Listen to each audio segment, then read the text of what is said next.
कुर्सी में बिठा, ये सब सारे कांग्रेस है तो मुसलमान है, कांग्रेस है तो आपकी इज्जत है। जब कांग्रेस नहीं है अब कुछ नहीं है भाई। अगर इस चुनाव में जो नवीन यादव को मैं टिकट दिया, पहली बार मैं नहीं दे रहा हूं, पहली बार इनको टिकट किसने दिया? बैरिस्टर असदुद्दीन ओवैसी ने 2014 में इनको टिकट दिया। आपके गली के लड़कों को किसने पहचाना? पहले असदुद्दीन ओवैसी ने, जिसको असदुद्दीन ओवैसी 2014 में टिकट दिए, 2025 में कांग्रेस पार्टी टिकट दिए। आप लोगों का जिम्मेदारी है। लोग आएंगे, भटकाएंगे, अच्छा अच्छा भाषण बोलेंगे, बिरयानी खिलाएंगे, शेरवानी पहन के आएंगे, मगर पेट में तो हथियार है, पेट में गले मिला रहे मोदी जी से।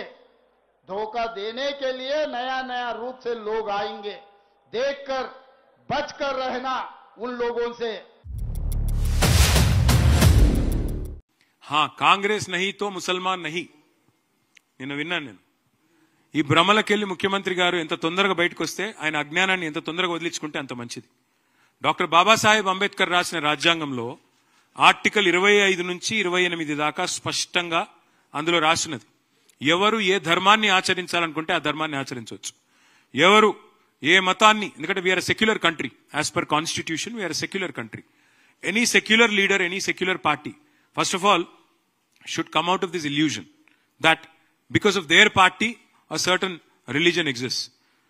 బీజేపీ లేకపోయినా హిందువులు ఉంటారు, కాంగ్రెస్ లేకపోయినా ముస్లింలు ఉంటారు, ఎవరు లేకపోయినా అందరూ ఉంటారు, భారతదేశం ఉంటుంది. కాబట్టి ఎవరు ఏమనుకున్నా ఒకటి వాస్తవం, ఇవాళ ఇట్లాంటి అడ్డగోలు మాటలు మాట్లాడే ముఖ్యమంత్రికి ఒక మతాన్ని అవమానించినట్టుగా, కాంగ్రెస్ పార్టీ లేకపోతే ముస్లిం లేకపోవడం ఏందండి? అంటే కాంగ్రెస్ పార్టీ పుట్టకముందు ముస్లిం లేరా? కాంగ్రెస్ పార్టీ ఆల్మోస్ట్ చచ్చిపోయింది, మొత్తం చచ్చిపోయినాక కూడా ముస్లింలు ఉండరా? ఏం మాట్లాడుతున్నాడు ఆయన? కనీసం మెడకాయ మీద తలకాయ నోడైతే కూడా మాట్లాడట్లా.